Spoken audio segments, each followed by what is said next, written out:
Hi viewers, how are you? In today's video I will talk about scope of work, the term which is used in construction and document control. In every project, all the works of construction are not done by a single contractor. Always the works are divided among different contractors. For example, civil works will be done by one contractor, MEP works will be done by another contractor, ID works will be done by a third contractor, and similarly the planting and IT and kitchen works will be divided among different contractors. So what each contractor complete works, that is called his scope of work. Now question is why the works are divided among different contractors. Why client not hire a single contractor and give him all the works and deal with him only? Why he choose multi-contractor instead of one?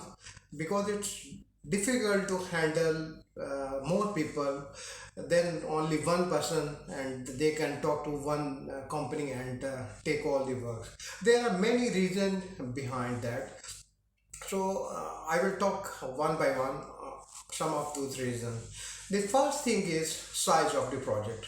Sometimes due to huge size of the project, the client have to distribute the works among different contractors. It's not possible for one contractor to complete the work. For example, if there are multi-story buildings and there are many buildings like 20 multi-story buildings have to construct, single contractor cannot complete this work single-handedly.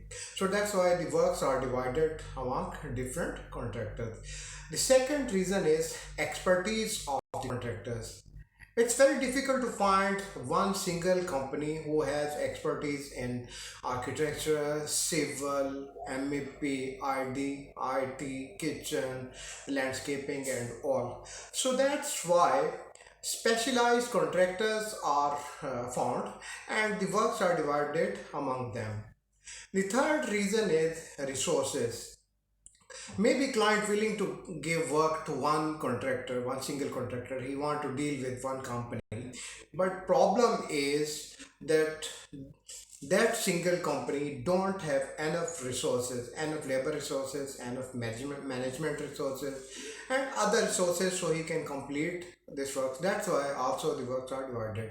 And the fourth and important reason is that client always keep backup. For example, if we give works to a single contractor, to one contractor, there may be a problem with that company at some stage.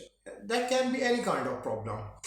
So if that one contractor stop work on site, the project will be stuck and the works will be stopped, and again they have to make tendering and everything have to do from the beginning. So that's why to avoid this kind of situation, client always keep a backup company so that if one contractor has any problem, he cannot finish work, they can give it to other contractor. So these are the reason why the scope of work is divided. Hopefully I'm successful in explaining the scope of work in this video. Thank you for watching.